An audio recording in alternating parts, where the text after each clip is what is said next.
Good evening, distinguished colleagues, ladies and gentlemen. Good morning, good afternoon, good evening from whichever part of the world you are. This is the Nigerian Society of Anesthetists webinar, the first in the series for 2025. I'm Dr. Queeneth Kalu, consultant anesthesiologist, University of Calabar. And I'm happy to welcome you all to this webinar today. We have a few housekeeping rules I would like to keep us reminded about. Thank you for tuning in. Please, while you're here, ensure that your device is muted and kindly rename your device. Let your device bear your name. We'd like to take attendance at this meeting. Also, if you have questions in the course of the presentation, kindly put it in the chat box. Mute your device, please, so that we can hear the speaker, and interferences from your environment will not disturb the proceedings. And if you have questions in the course of the Q&A, kindly raise a virtual hand and wait for recognition before you speak. And please, when you speak, kindly be precise and time conscious so that other people can have a chance to make their contributions. Today, we are privileged to have an erudite scholar addressing this very interesting topic from the vantage point as a surgeon and also as a lawyer.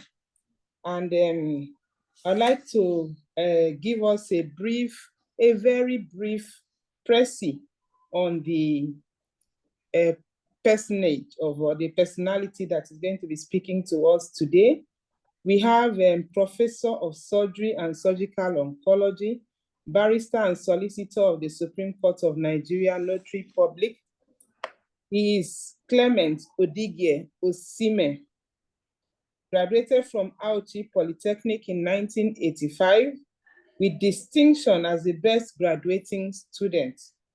He obtained MBBS in 1991 from the University of Benin, and a master's degree in 1999 from the same university, scoring A's in all courses. He obtained FMCS in 1999 and later FWACS in 2010.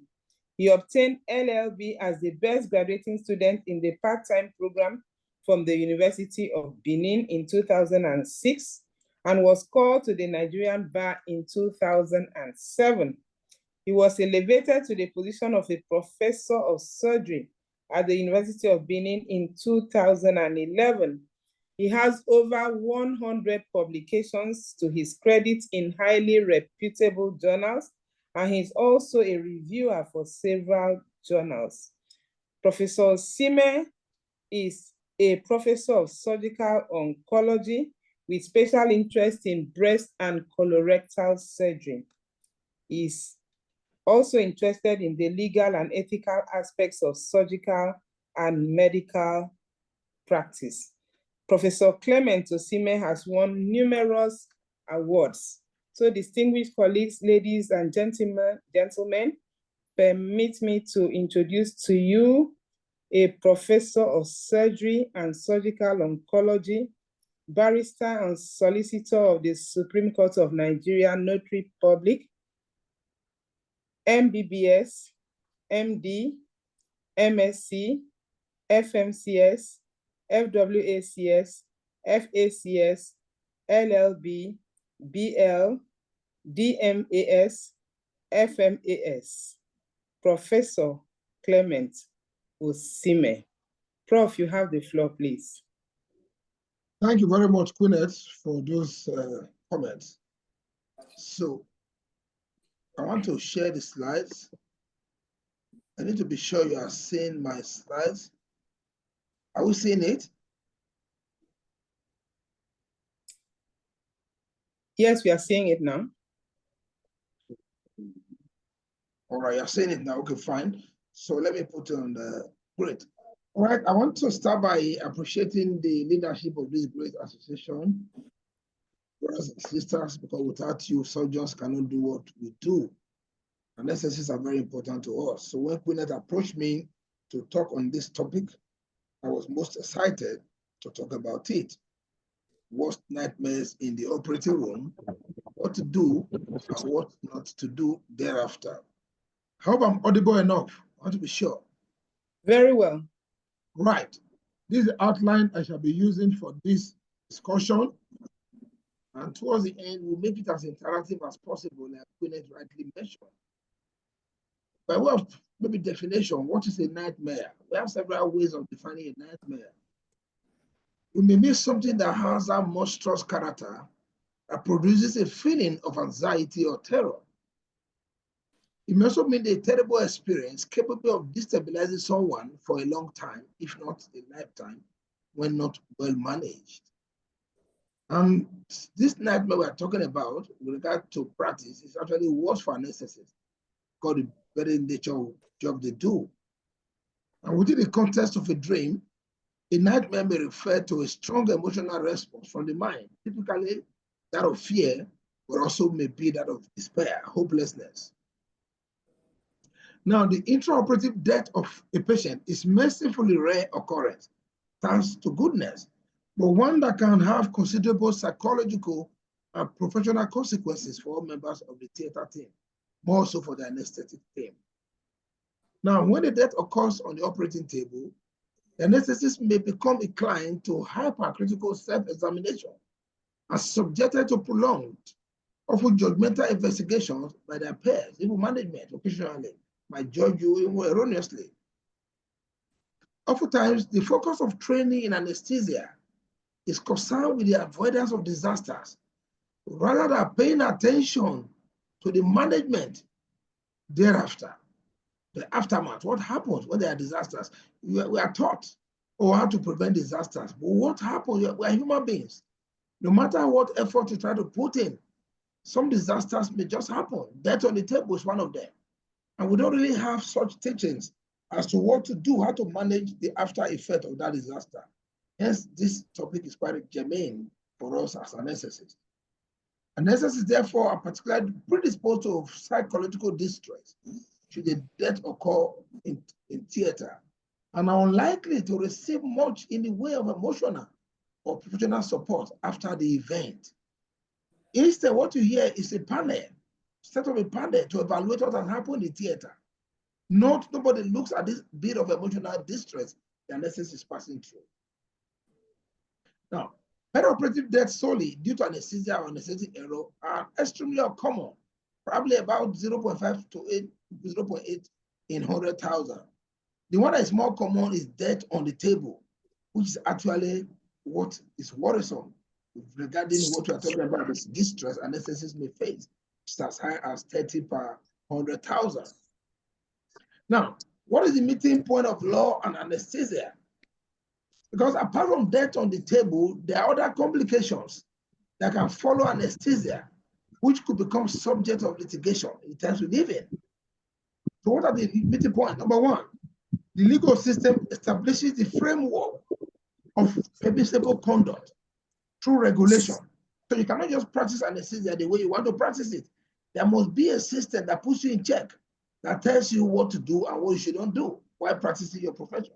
Two, that same legal system provides the patient and other entities who are involved when the unexpected happens, recourse, when the regulations that have been defined for you for your profession, when they are breached, or when there is possibility that an avoidable injury has occurred that should have been prevented. When it happens, the same law that tells you what you should do also gives that patient that vantage position or the relations to take up the case by way of litigation.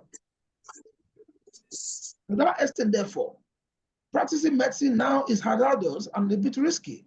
In the times we live in, litigation is becoming a big issue. Mutual faith is gradually being replaced with mutual suspicion. With increasing number of cases of lawsuits, practicing defensive medicine has also become inevitable, and that should also be applicable to the anesthetists. Physicians ought to be aware of their responsibilities, their rights and duties, including the rights of the patients as well. Now, there are two basic issues associated with death on the table, which I have mentioned tangentially. psychological trauma for the anesthetist. That is one of it. And possibility of litigation, possibility of this action by your management. Those are the areas we need to look at. So the way I will talk about it is to look at the aspect of law, meeting point of law and anesthesia. Then we go on with the last few slides to talk about the core of the topic. When a death occurs on the table, what should you do? What should you do as an anesthetist? Now, medical legal issues taken too seriously, there are pros and cons, can alter the style of practice so that legal concerns rather than medical principles now are in control. That's the issue when you take medical legal issues too seriously. The anesthetist begins to practice defensive anesthesia and all that. But again, on the other hand, take it too lightly. These concerns can materialize into an adverse outcome, death on the table inclusive. Now, the best way of averting disasters is to prevent them. And the first step in this regard is proper documentation and to report anesthetic incidents. Of course, there is place for regular audits. I expect that should form part of our practice. Regular audits, that when events have occurred, there's an audit. Audit is not meant to look down somebody, it's not meant to apportion blame. It's to find out what went wrong. Why did that patient die, for example? And lessons can be learned, corrections can be made, and decisions can be reached that can guide against such occurrences. Now, I will use a study in Ethiopia to discuss some challenges that some anesthetists face. And when I looked at this paper, most of the things mentioned here are also common in Nigeria. This study from Ethiopia observed that about 81% of anesthetists have challenges practicing their profession. All right, so they cannot really guarantee offering safe anesthesia services. As much as 83% of them working alone without an assistant, that was their complaint. About 83% of them have difficulties to perform pre-anesthetic evaluation. It's not just possible. Maybe they were in theater all through the day, they finished late, they wouldn't have time to go around. Another 55% of anesthetists have no minimum standard of monitoring devices in that study in Ethiopia. The availability of necessary drugs were also not there. You know, basic drugs like isoflurane, atopidae, propofol were lacking in that particular study. And some lack analgesia to give, all right? And some also said they didn't have emergency drug kit to use. And about 81% of anesthetists hadn't cricothyroidotomy set in that study, or didn't have the skill to do it whenever they had difficult airways. And that study evaluated why they were having so many incidents. And that's what led to this study. And I'm sure you agree with me, most of the findings in this paper are also similar, in most of our centers in Nigeria today. Now, what are the reasons for anesthetic claims? Why will a patient relation want to sue a doctor, or the patient himself, if he didn't die, why would he want to sue a doctor? Surprisingly, dental damages are the commonest. Drug reaction and error, needle misplacement, during spinal, epidural, and all that. Patient awareness during anesthesia, patient gets to know they are aware.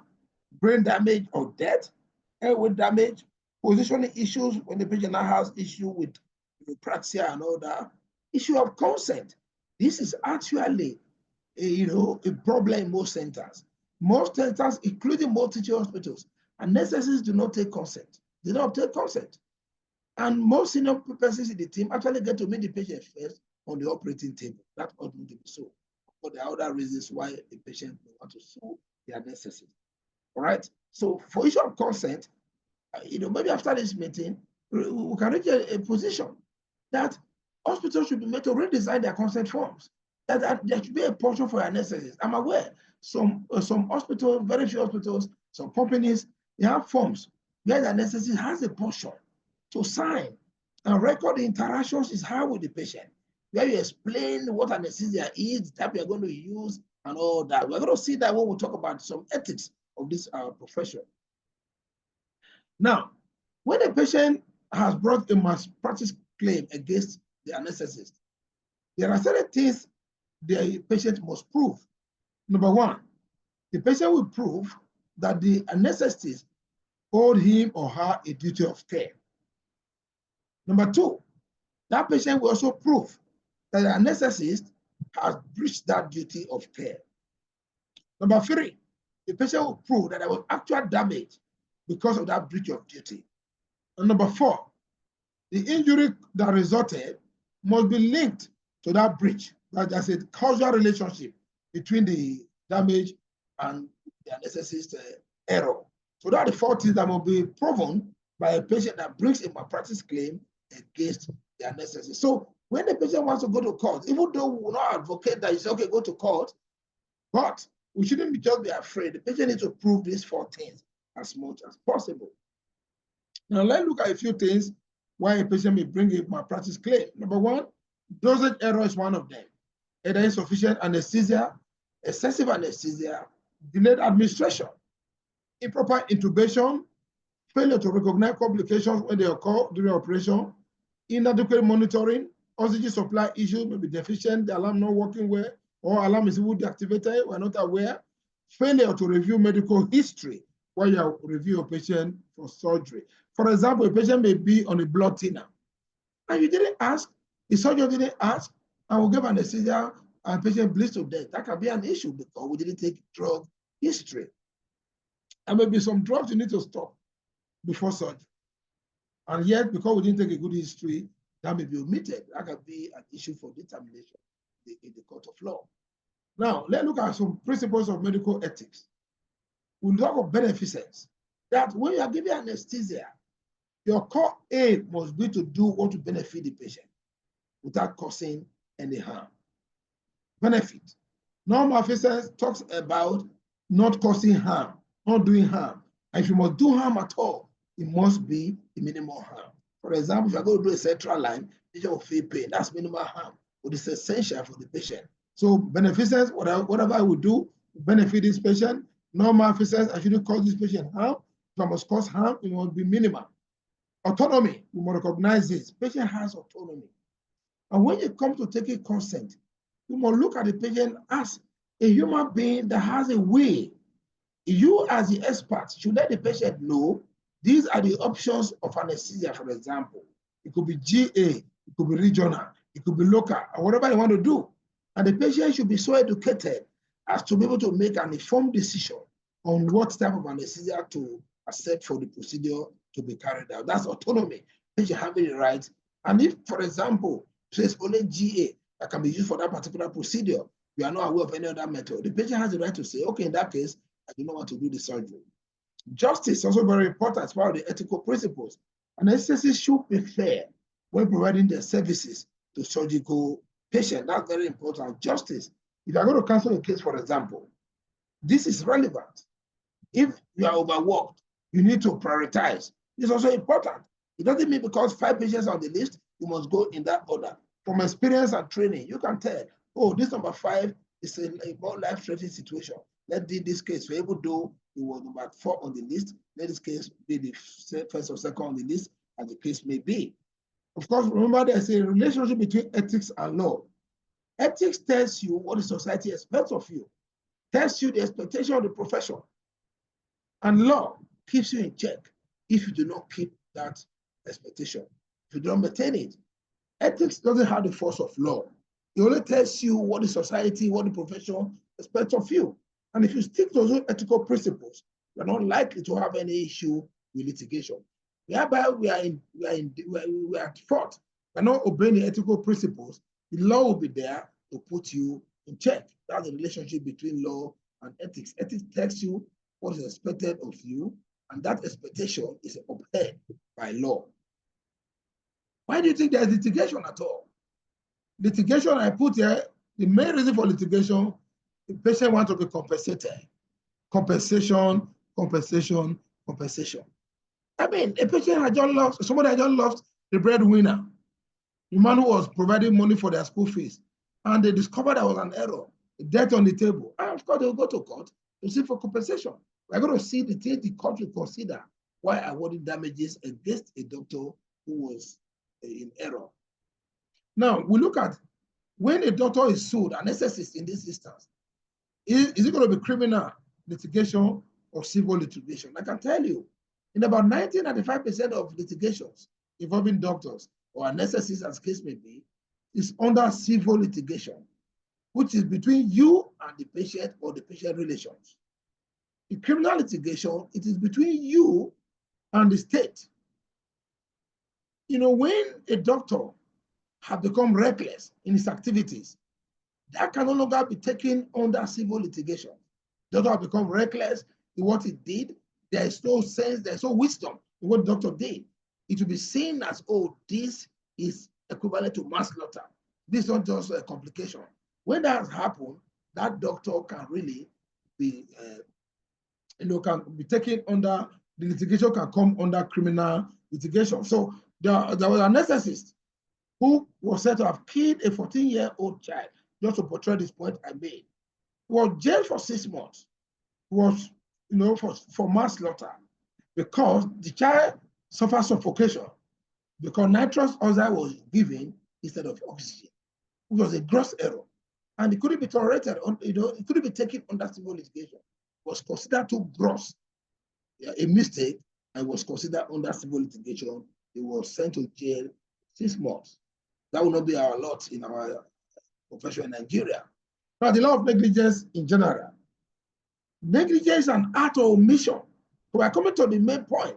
Negligence is an act or omission that falls below the standard to be expected of a reasonably competent doctor in a particular field, for example, in anesthesia. There is a minimum level of performance expected from a consultant anesthesiologist, from a senior registrar. When you behave in such a way, either by act or omission, then that below that expectation, then you are said to be negligent. So negligence is an omnibus term that covers so many things. What you need to apply is what you did with your colleagues who are in good standing, not your colleagues who are not also committed, who are not serious. With your colleagues who are in good standing, do the same thing. If you're going to take a case, will your colleagues who are in good standing take that case? Or if you're going to cancel a case, will your colleagues who are in good standing, judging by our standards, cancel the same case? Those are things that we are looking at when we are looking about negligence. Now, what are the elements of negligence? How can it be proven? What does this all mean? How easy is it to sue a practitioner? That will bring us to what we call the Bolam's test. Bolam's test simply talks about the reasonable man's test. Now, when a doctor has behaved in a particular way, you now want to look at it in totality. Now, what he has done, is it really that a reasonable man will do the same thing? So we say a doctor is not negligent if he or she is acting in accordance with a practice as accepted as proper by a responsible body or medical men skilled in that art, even though other doctors adapt a different practice. What I mean is that if one of you, for example, has done something which the Nigerian Society of Anesthetists consider what he has done is proper, is acceptable, even if a minority do it differently, it doesn't mean that doctor that did that particular thing, even if there was a mishap, was in error. Now, there's the Boletow's test. In the Boletow's test, it simply means that it's like a shift from the Bolam's test. Bolam's test will rely basically strictly on the professional judgment of colleagues. In the Boletow's test, it was taken that, yes, professional colleagues can give expert opinion. In this particular case, it was said that expert opinion can only be acceptable to the court provided that opinion is based on logic and defensible. Where the expert opinion given by colleagues of that particular doctor who's undergoing trial, where the opinion given is not logical, it was said that the courts are not bound to accept that position, even though a body of experts come together to say this is acceptable. Remember this body of proof. Some doctors will say, well, if you take me to court, the body of proof will be on you. He who alleges should prove. If you allege I was negligent, you should go and prove it. No, let us know the caveat. Burden of proof is not always on the plaintiff, but the doctrine of res ipsa loquitur, which means the fact speaks for itself. The burden of proof can actually shift from the plaintiff to the defendant, to the doctor. So remember that always, that when the complication is so obvious that if not that this anesthetist did this thing, there's no way this patient will develop this complication. Automatically, the burden of proof has shifted to the anesthetist. Let him or her now prove to show that it was not negligent that led to that, maybe for example, paralysis after doing a procedure. Now, we must try to avoid litigation. Litigation is not a joke, it's not to be taken lightly. What I put here is some golden rules. Number one, as an anesthetist, we must try to be skillful. Remember this always, respondeat superior, meaning let the superior answer. This is very important for senior colleagues who keep saying this, I've paid my dues. It's not uncommon to hear that phrase. They don't go to theater, they are registrar or SRI, as the case may be, they are taking a case, they're not even in town. In case they run into trouble, who to call? We call that vicarious liability. If a senior registrar attached to you is taking a case under your name and anything goes wrong, I can tell you that anesthetist is vicariously liable. Let the superior answer. This is very important for senior colleagues, like I said, who use this phrase, I've paid my dues. I want to appeal. While saying that, I agree you've paid your dues, you will have a mechanism of sticking around. So when there are difficulties, you quickly step in to fill in the gap. But if a debt occurs on the table, the principle of vicarious liability will come up and it may be difficult to excuse yourself. You cannot say I was not there. Nobody will listen to that. Then you must give an honest prognosis along with the diagnosis. When you review a patient, you must let them know the prognosis. Remember, we talked about autonomy a while ago as part of ethical principles. Give them honest prognosis and diagnosis. You must have careful interpretation of your x-rays, seek specialist opinion from others, from cardiologists, from endocrinologists, other specialties. Not to, nobody knows it all. Nobody's an island of knowledge. Share with your colleagues in other specialties. You may get one or two information from them. I will tell you, oh, don't take this case. Let's optimize this patient. It's good to discuss with other colleagues. Don't openly criticize your colleagues. Don't take on cases beyond their abilities. This is very important. If you think a case is beyond you, in particular anesthesia, a patient is choosing. Remember, we talk about autonomy. Patient is electing, patient is well read. Remember, most patients are not getting a lighting. Going for a procedure, and it says, I want epidural, for example, and you're not proficient in epidural. There is no shame in it.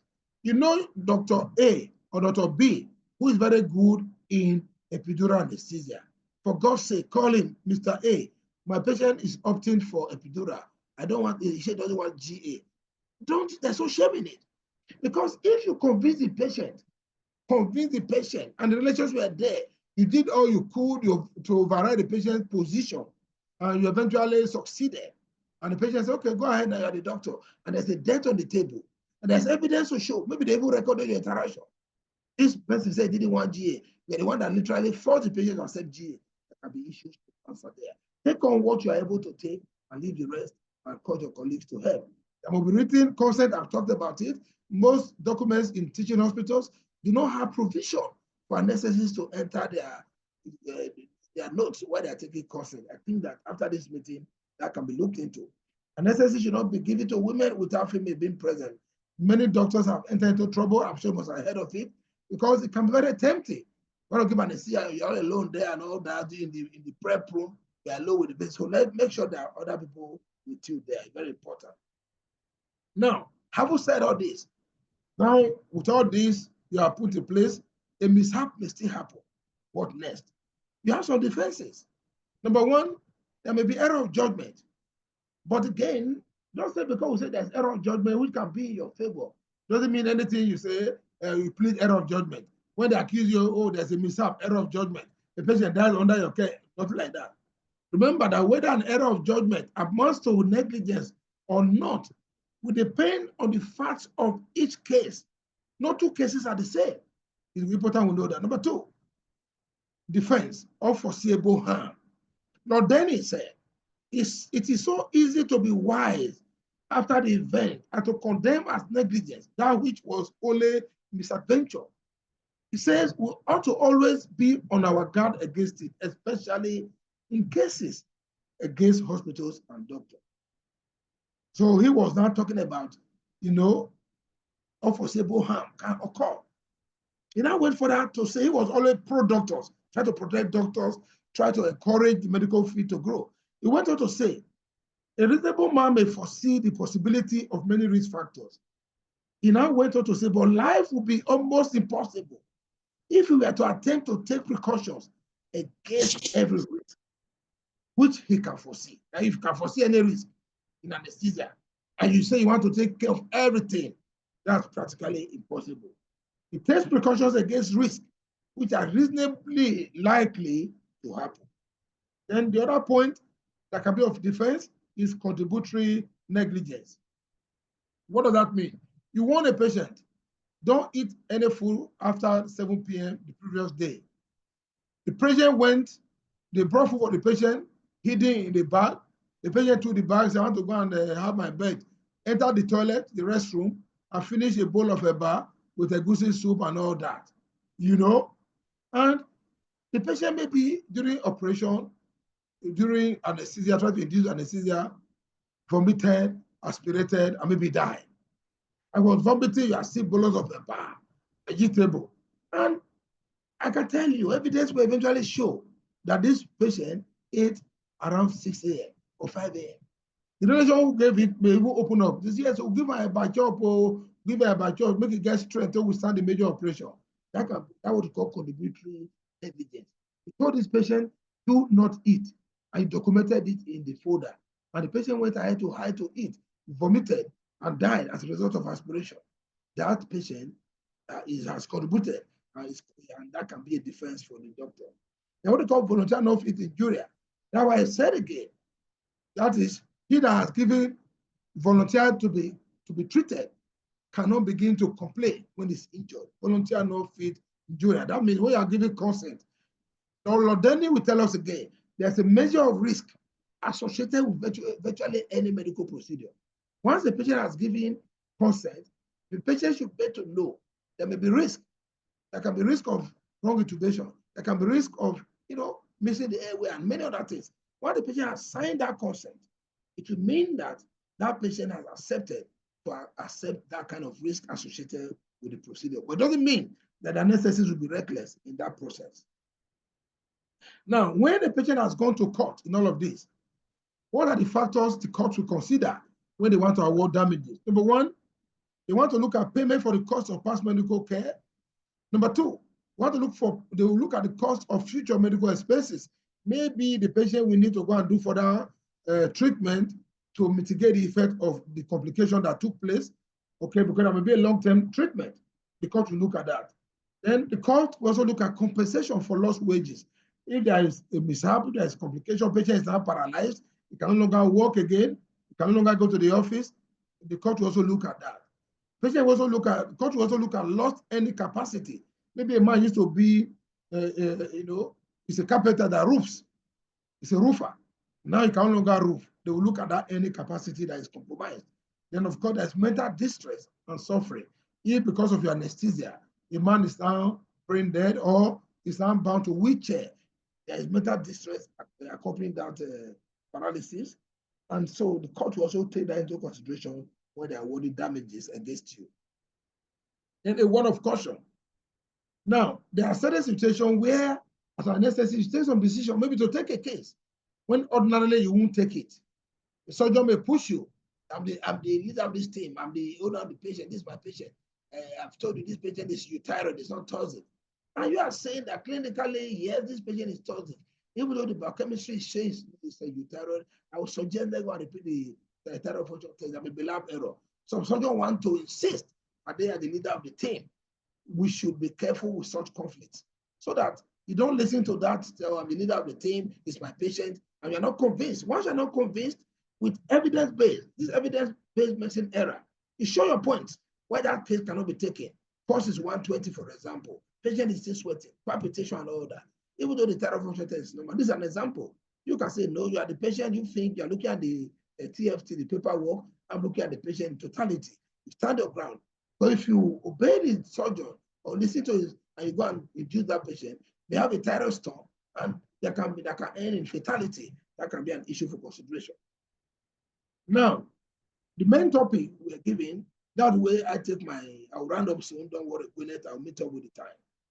Worst nightmares in the operating room, death on the table, what to do, and what to do thereafter. Anesthetists are more likely to experience patients' death on the table as compared to surgeons who can very stressful for the anesthesia. What do? Number one, you can only give a death certificate if you are sure of the cause of death. Then that for what to do and what not to do. If you are not sure of the cause of death, don't give a death certificate. Until a postmortem is done. In case of anticipated death, when you already knew this is a bad case, this patient may not make it, it is important to keep the relatives informed. Don't hide anything. Don't say if I tell you they will be afraid. Let them know. That's autonomy we talked about. Let them know. What things you should do. Complete all relevant documentation and tally the notes among the consultants. Complete all the relevant documentations and tally the notes among consultants. When the death has occurred, immediately inform the head of department and the hospital management. Security must be provided quickly because some families can be very hostile. I remember an incident when the patient died on the table. The father of the child was an only child, very emotional. He was looking frantically for the doctor. And I can tell you, if that man had seen the doctor, would have injured him. All right? Inform the head of department and hospital management. Let them quickly arrange security. Then, after a death has occurred, please do not clean the operating room. Preserve all ampoules and used during the procedure. The operating room setup should never be found with expired drugs. Very important. Whether you didn't use them for that case is very important. If you notice there were expired ampoules, remove them. Because if somebody found expired ampoules of drugs, the tendency is that you may think that you may have used expired drugs on that patient that will lead to the death. The death of the patient must be communicated to the relatives in a very sympathetic, and they say in a empathetic manner and sensitive manner. Keep the doctors involved in a safe place. Then everybody present must be sensitive. Hands on the wall, and listen to all comments. Listen to all comments. From comments, you can hear what they want to do, what they are planning. You know, you maybe overhear them say, "Have you said for those talks?" For example, you must be attentive. It's not the time to be fidgeting. Find a way to monitor as what is happening. Talk less. You shouldn't talk so much. In this era of telephone, you will be recording all you are saying. And you may mention inadvertently the error that what went wrong in theater. You didn't know they're recording what you are saying. Nurses can record. That patient that died may be related to the nurse in the recovery room. You must be careful what you say when there's death on the table. Now, when there's a death on the table, temporarily halt the operating list, provided other patients are not placed at immediate risk. Next, all members of the theater staff should discuss the event informally first, quickly, informally. People may ask questions. There's place for formal discussion. Staff should be allowed to make individual decisions on whether to carry on operation or not. HOD cannot compel you to run the list, complete the list. Some people, once somebody has died, they lose balance, they cannot take on the next case. So individual decision must be respected along this line. There may be need to draft in additional personnel if they are so required to continue the list, if need be. If there was a possibility of severe medical error having occurred, or if the death was particularly a motive for any reason, for example, death of a child or an intrapaternal maternal death, the departmental director should act to relieve affected individuals of their duties immediately as a matter of good risk management. Let them maybe a week or two. Make arrangement for the incident to be discussed in a more formal detail. The one you do immediately is informal. Arrangement is made for a formal where you get proposals, submissions, and to look at it. The departmental director should consider both whether critical incident stress debriefing or crew management, because it can only be escalated to management, might benefit those distressed by the incident. And whether a mentor, for example, a close colleague of the person involved, should be appointed or advised to keep a friendly eye for signs of distress, depression, or other psychological sequelae, alerting the director to suggest further treatment for the doctor involved with that patient that died on the table. Never be arrogant and say to the patient or relation, go to court. If they say they want to go to court, never ever do that. No careless statement. Because no sooner that they have gone to court to get a letter from the lawyer, you are fidgeting. Never be careless to say go to court. Always inform the police and insist on the execution of a post-mortem. Informing the police, of course, will be through the management of the hospital, not you as an individual, because the hospital doesn't belong to you. Again, depending on the setup where this death occurred. Know when to get a lawyer. Never go to a police station alone without your lawyer. This is very important. They can mess you up there. They say, doctor, go behind the counter, remove your suit, remove your trousers. They can mess you up. And sure your lawyer is there. So when they say go behind the counter, once it's not a criminal offense, your lawyer can quickly bail you. Again, I put there, think of alternative dispute resolution. It's always better. When you know that you are at fault, you made a mistake, that will lead to the patient's death. This is the time the hospital quickly will set up a team, what we call the alternative dispute resolution, where you look at it, you accept the blame, something happened and all that, both parties will meet and they resolve the matter. So damages may be paid, and it's a recognized method of dealing with cases rather than going to court for full litigations. And I dare say we must try to avoid litigation at all costs. So as I conclude, there are few professional men who were sacked that they have never fallen below the high standards rightly expected of them. That they have never been negligent. That's what it means. No few persons will say that. But what distinguishes Mr. Jordan from his professional colleague is not that on one isolated occasion, his knowledge and skill deserted him, but the damage resulted. What Lord Donaldson made this statement in the case of Whitehouse and Jordan. In this case, a gynecologist used a forceps delivery. It was argued in the lower court that he used too much force. All right? So that was the judgment. That's how Lord Donaldson made this statement. Now, where it's not nobody will say that it wasn't negligent or that, but at this case, harm has resulted, and the patient was injured. That patient suffered brain injury. But of course, the matter went to House of Lords, and the decision of the lower court was reversed that the doctor was not negligent. In conclusion, the key factors in prevention of patient injury and vigilance, up-to-date knowledge, and adequate monitoring. The practice of defensive medicine includes making of pre- and post-operative rounds, developing good patient relationships. This is very important. When we have a good relationship with patient, good rapport, when something happens, they're not likely going to sue you, but you're already friends with the patient. If you're very hostile, you do pre-anesthetic review, very hostile, shout on the patient, shout on the spouse, shout on the children. If a mishap occurs, say this doctor is very hostile. Are you sure you didn't even carry that to the theater? And maintain up-to-date habits. Very important. Go for training and retraining. Then I ask a question here, a rhetorical question.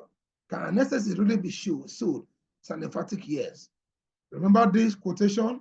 If it can happen at all, it can happen at any time. To most likely happen when you least expect it.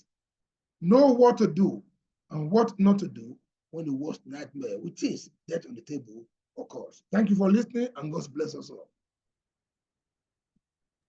Wow, that was so excellently delivered. Please, can we give a virtual hand clap? Thank you, everybody. Thank you very much, Professor Osime. We've heard so much. We've heard about proper documentation. We've heard about mutual faith versus mutual suspicion. We've heard about the need for regular audits and proper documentation. We've heard about the need for consent for anesthesia. We've heard about most of the cases being civil cases, but there could also be criminal charges in the worst nightmare situation. We've heard about negligence. We've heard about the Bolam test, the Bolita. We've heard about expert opinion. We've heard about the need to avoid litigation. We've heard about the vicarious liability, and we should stop the concept of I've paid my dues, and then we should be there for our younger colleagues. We've heard about honest diagnosis and honest prognosis. We've heard about so many things, and the need to think about alternative dispute resolution rather than the arrogance of saying go to court. Thank you so much. The floor is now open for questions. I think I can already see a few questions on the chat. Let me go back on them.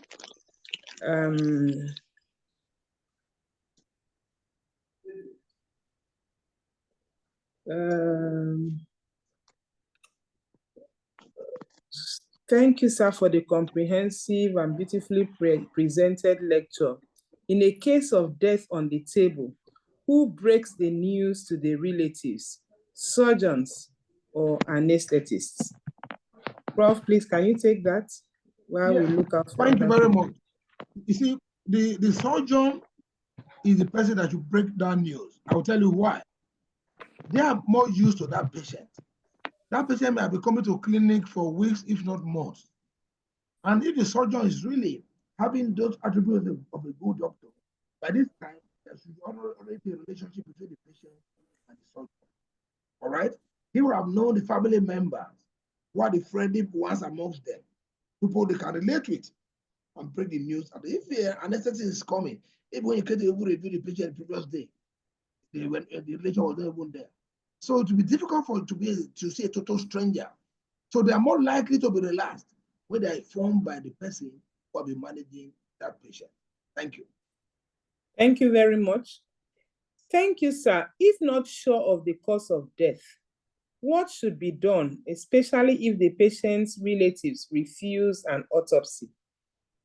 Yes, you see, that can be a situation where they will write. Because if you don't know the cause of death, there are certain things will happen. Maybe idiosyncrasies and all that. You can't really explain it. The patient that just died, you can't explain it. In that case, I mentioned it there. What to do, what not to do. Do not give a death certificate. We are not sure of the cause of death. I said insist on the execution, the postmortem. Now they don't want, you can engage the hospital lawyer, have a proper documentation. Because if they do that, they are in a way they have stepped on their. If you not release the body, you describe the incident that happened, not a death certificate, a report, write a report, a medical report summarizing the incident. As long as you do not know the cause of death, you cannot really give a death. So you're going to see there primary cause of death, secondary cause of death. You don't know. So you can give a report, which is not exactly the same thing as a medical report. Let them know that without a postmortem, I cannot give. And when they do that, if they don't take the matter to court, it will be a weak point when they are proving their own case against you. Thank you. Okay, I think in answering that question, you have answered the next question I saw on the chat. The other one I'm seeing here is it ethical to review an emergency case in the operating theater? Oh, yes, you have already said so. The facts speak for itself. You see, when you also, now I remember I said, whether error of judgment, if you remember I said so, depends on the facts of the case presented. So if there's an error of judgment in an emergency situation, when a matter goes to court, you are likely to have a defense. Unlike when it was a court case. I said so. Yes, you can review an emergency in theater there for times of the essence. If somebody is having a reactionary hemorrhage, for example, I mean, are you going to go to the ward to review that patient? No, it's an emergency. Or somebody had a big thyroid nodule and bled into the nodule, and is now having a tertiary hematoma.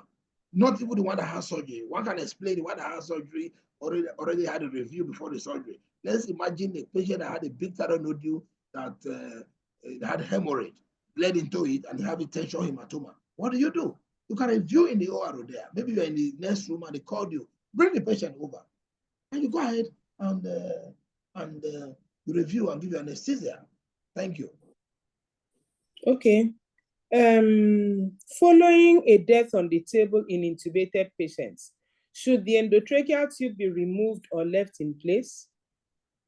Yes. You see, when there's death on the table and you are sure that that tube was in the trachea, you should leave it there. So that, people will see what happened. But again, even if you put it in your esophagus, maybe you didn't mention, you're not observant. it becomes an issue if you pull it out. Because if you remove it, like I mentioned, you may be surprised that the scrub nurse is a cousin to the patient that just died.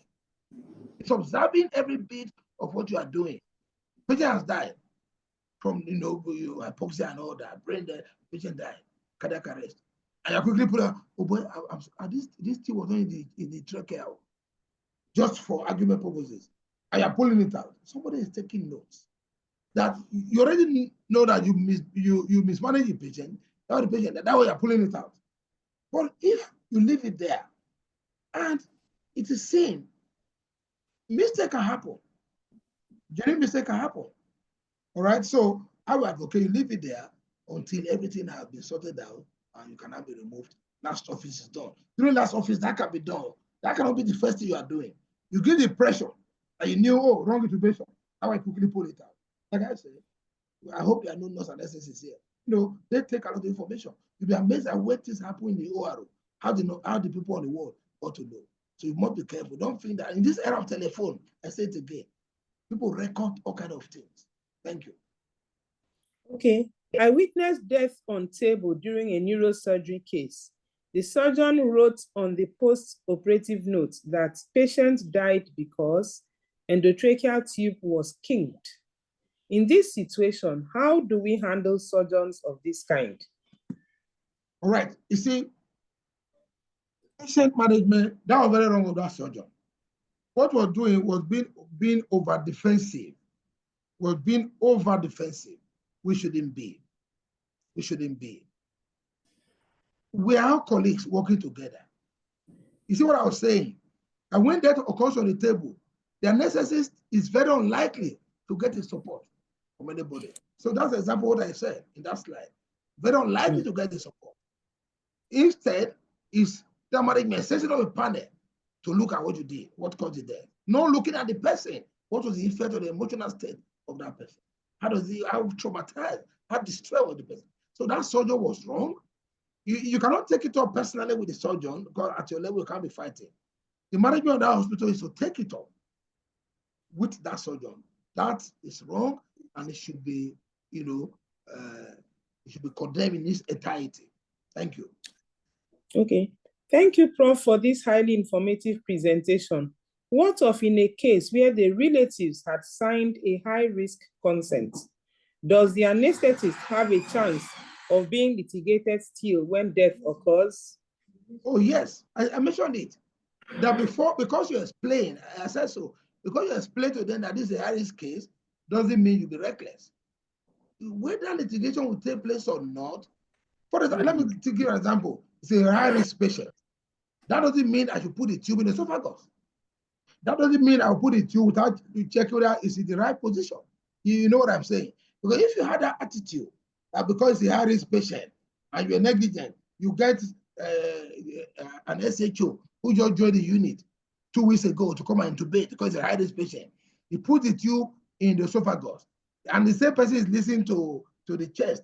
He didn't hear anything. He said, yes, sir, it's a position. And you were there playing with your phone. And there's evidence to show these things. Show the trajectory. That you're playing with your phone, you didn't even come and listen to the sounds yourself, the breath sounds. If those things are proven, litigation will, and you won't have a defense. That is a high-risk concern, notwithstanding. Thank you. Okay. There should be, okay, this is a comment, not a question. There should be a pre-anesthetic clinic in the outpatient department where consent for anesthesia should be obtained and documented. This is done internationally. This Absolutely. is input, this is input from Dr. Onyeka. Absolutely. I agree. Like I said, the consent we sign currently is like a joke, like a child's play. Where the surgeon, even for the surgeon, it's not even sufficient. Just to scribble like 3-4 lines, call it consent. There's no place at all for anesthesia to sign. That is, there should be a clinic. She's very correct, absolutely correct. There should be a clinic. Yeah, you see the patient for elective cases. You have seen the patient, look at the records and all that. It is not really good practice. A data, or you have seen MI on the table, or the ECG had MI of 2 weeks and all that. All those things should be sorted out in the pre-anesthetic clinic. I agree with her 100%. I couldn't agree more. Okay, we have to wrap up this session. I know that this is a very interesting topic, but we have this other question. When is the proper time for last office in case of death on the table? Well, when you say proper time, number one is when a patient dies on the table, you first do your resuscitation. You don't just give up. You do your resuscitation. What we'll be asking is how long do we resuscitate? That's what you'll be asking, really. How long do you want to resuscitate? All right. If you've resuscitated for like 30 minutes, an hour, there's no live, you use defibrillators, there's no activities, of course. You're not satisfied the patient dead. And once the patient is satisfied dead, then you do a last office. It would be wrong. The patient has died. Somebody tried to say, can we not try? We are humans. Try to see if you can do some, some activities. Even though you know that, oh, we have lost this. You do a few things, people will see you put some effort. I'll give an example. I lost a patient recently in my practice. We had advanced cancer anyway. I already knew it was a bad case. My nurses called me at 2 a.m. I had to drive out. I knew nothing was going to happen. I've told my guests they will try to connect oxygen. They connected oxygen. They were, do a few things. When I came that night, the man was amazed that I came at 2:30 a.m. Took the risk to come. And I was one that patted him at the back and all that. After I've come, did a few things, and I told him, well, it's all over. And we did last office. That we must try to put in that kind of empathy before we do last office and all that. Thank you. Okay, so the last I would like to take is in our environment.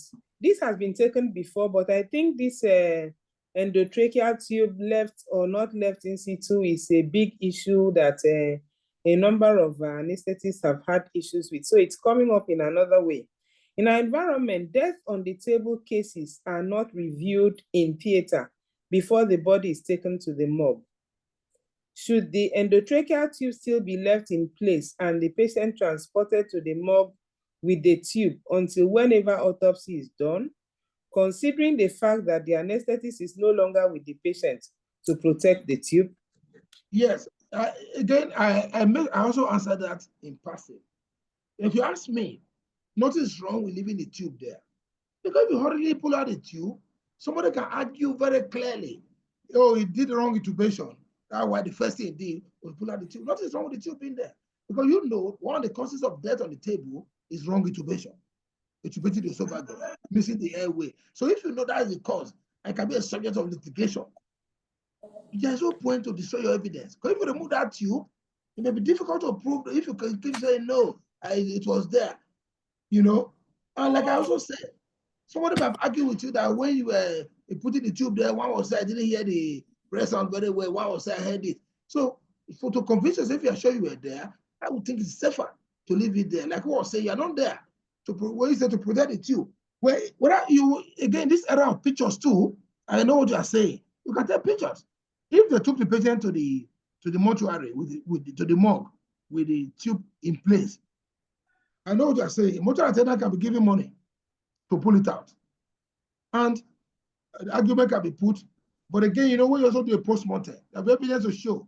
It's when they pull out the tube forcefully, there will be things to show where the tube was. That way, a post-mortem becomes also very important. Thank you. Thank you very much. Once again, can we clap, please, for Professor Clement Osimhen for this very revealing lecture. I know that if I leave you, we will continue to ask questions, but at some point we have to stop. Thank you very much, Prof. On the call today, we had Professor Mabel Ikot, Professor of Obstetrics and Gynecology from University of Calabar Teaching Hospital.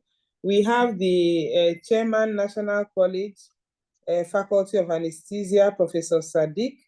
We have past president, Professor Elizabeth Nwaso. We have the pioneer president of Society of Obstetric Anesthetists of Nigeria, SOAN, Professor Fineface Ogan. We have Professor Eyelade.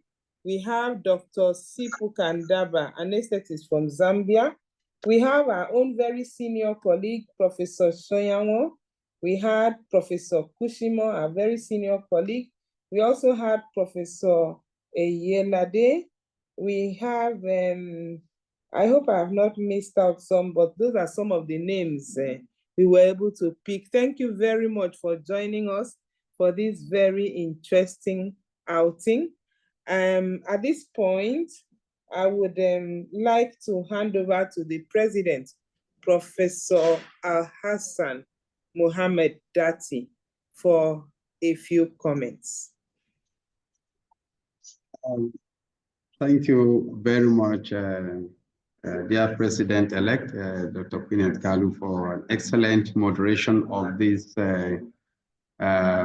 presentation on a very topical issue that unfortunately will keep happening. Deaths on the table will still occur. Why they occur is another thing.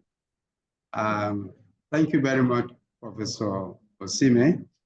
But before I proceed, I want to, as usual, we want to hear from these people you mentioned, our very senior colleagues, Professor Kushimo, Professor Shiawu, Professor Nwaso, Professor Elade, and Professor Ogan. In that order, please, if you want to say something, please, we want to hear from you.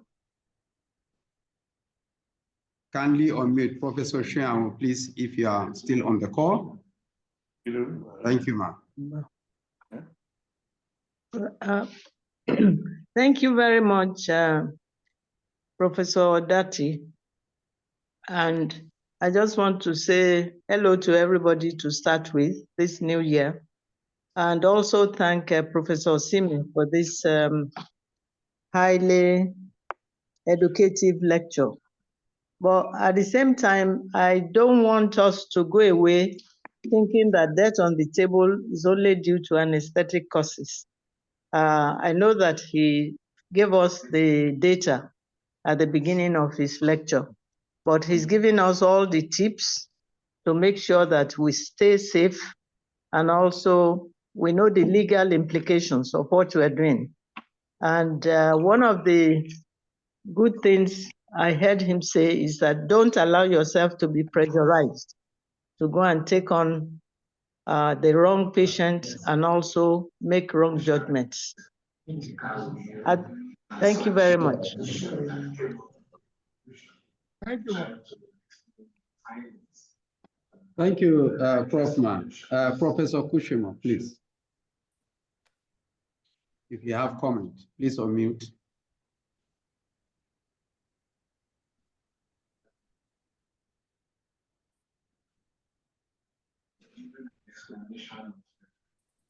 Okay. I've seen someone with the electronic hand. Just hold on a bit. Professor Nwaso. Thank you very much, the presenter, Professor Sime. Thank you, the moderator, Professor Queen Kalu, and all the people in the house. All protocols observed. Special greetings to all our seniors in the new year. My own comment is to say that I am currently working in a place where there is zero tolerance to death on the table. It doesn't happen. It doesn't happen. I mean, it's like it's a sentinel event. It's a never event. So I think that again, death on the table is the more sophisticated your practice becomes, the more of a rarity it becomes. Maybe if you have a critical incident, most patients in our scenario are able to get to the ICU and receive further care. I've never really seen or heard of any death on the table in my experience in where I work currently. So I just want to respond to that because of what our colleague and President Dr. Dati said. Death on the table may happen, but very, very rarely. All efforts should be geared towards making it not to happen. So what we should be learning is what to do to prevent such a sentinel event from happening. I'm sorry, I cannot talk anymore. Thank you so much for the opportunity to talk. Good evening, everybody. Over and out. Thank you very much. I'll respond to that if there is time. Please, Professor Elade, and then Dr. Ben Nwome. Good evening, everyone. I join others to thank Professor Clement Osimhen for this highly illuminating lecture on area where the practice of anesthesia and medical ethics. I really love the way you have highlighted those areas. The area of emphasis that I want to mention is the preoperative assessment of patients, which is very important. As many institutions that do not have this should strive to have a preoperative clinic. We have one here in Ibadan, and we are running it in the surgical outpatient department. So you don't have to create another clinic for your preoperative assessments. Most of these major cases that we see the day before, there's a lot of issue, miscommunication. Sometimes you have to cancel the case. But if you have been seeing these patients along with the surgeon in your own preoperative clinic, most of the areas that requires optimization will have been achieved before that patient is admitted for an elective surgery in the main operating theater. Thank you very much, the moderator, Dr. Kalu, and our president, Dr. Dati Mohammed. Good evening, everyone. Thank you, ma'am. Please, Ben Nwome, unmute.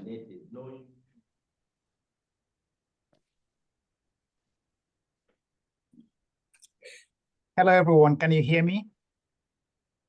Yes, we can. So I wanted to, okay.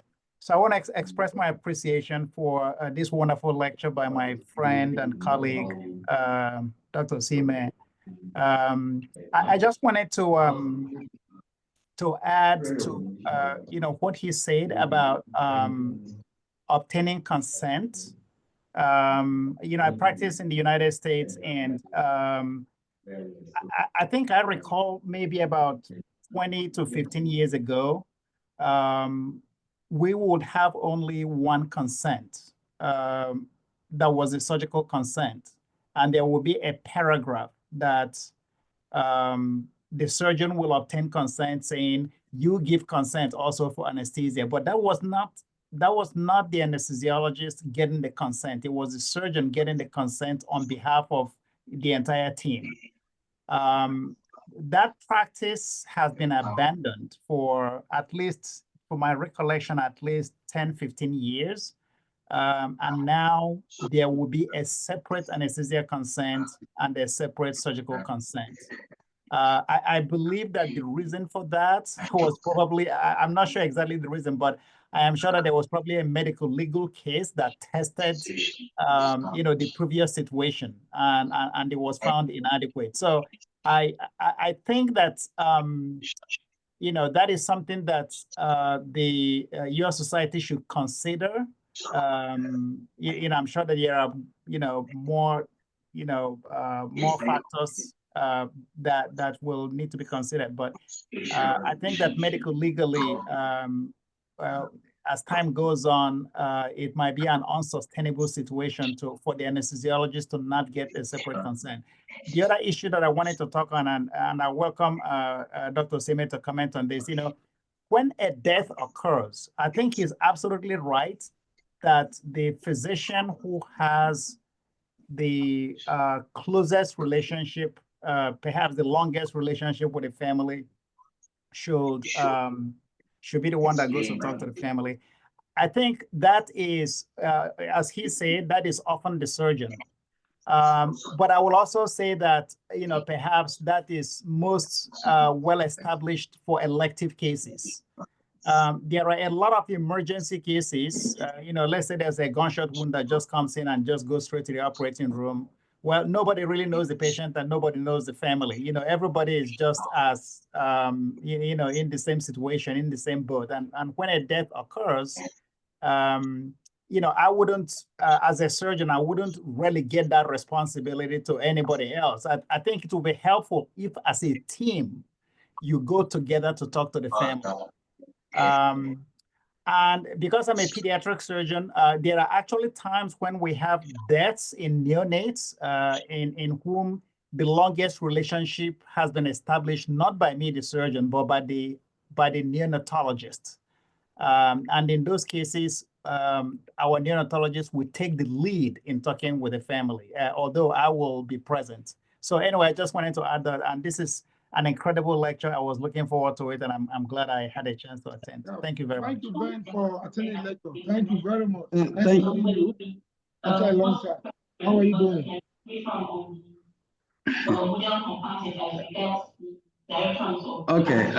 Okay, we need.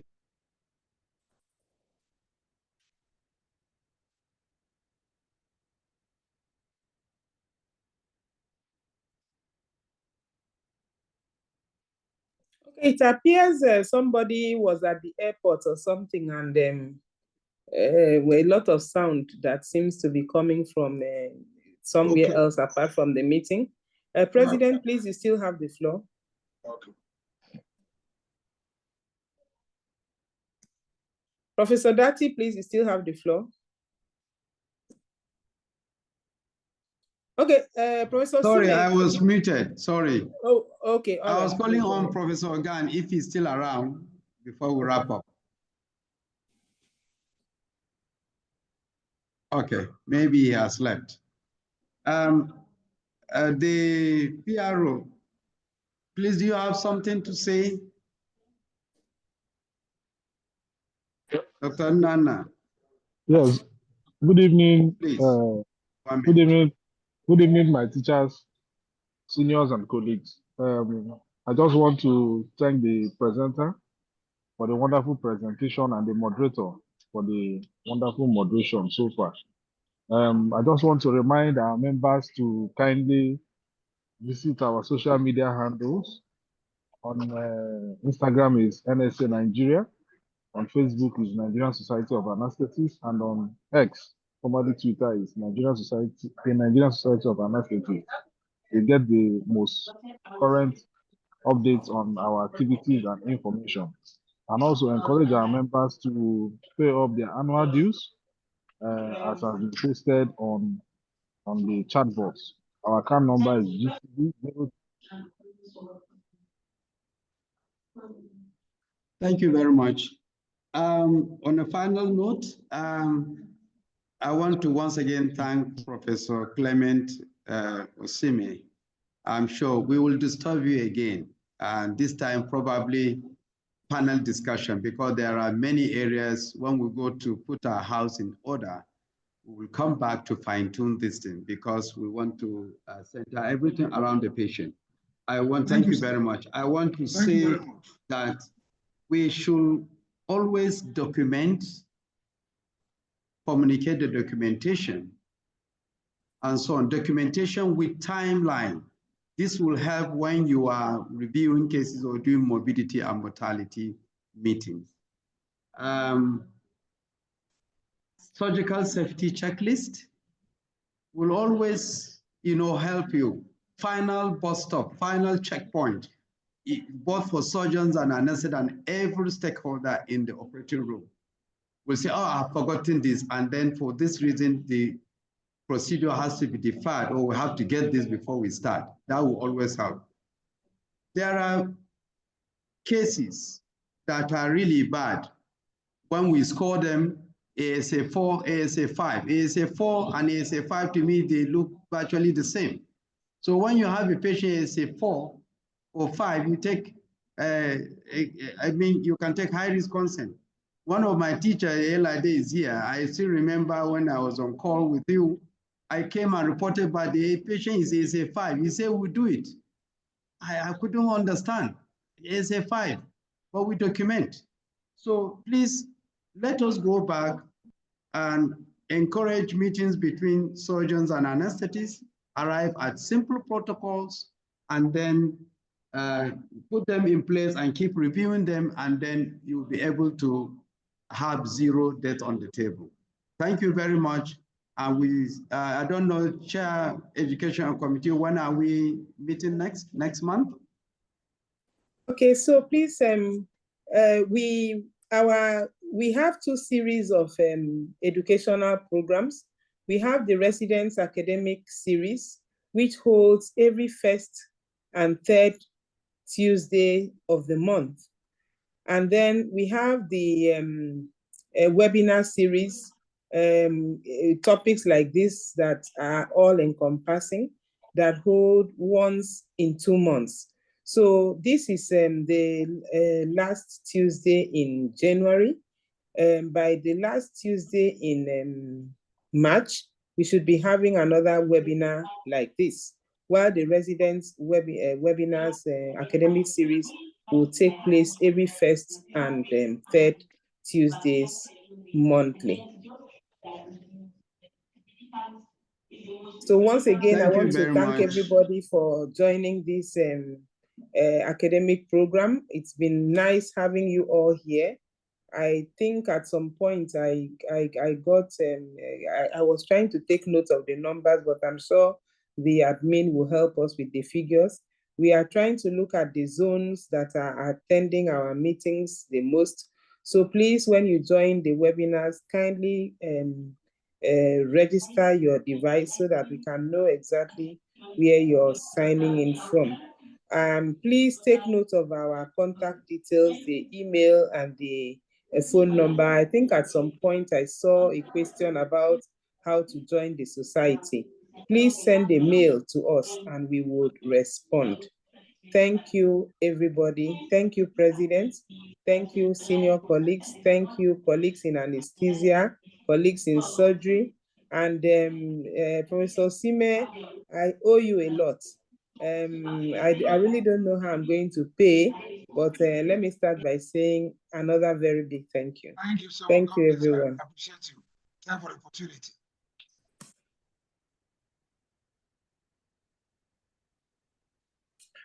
So on that note, I want to say we have come to the end of our webinar today. Thank you for joining us. Bye.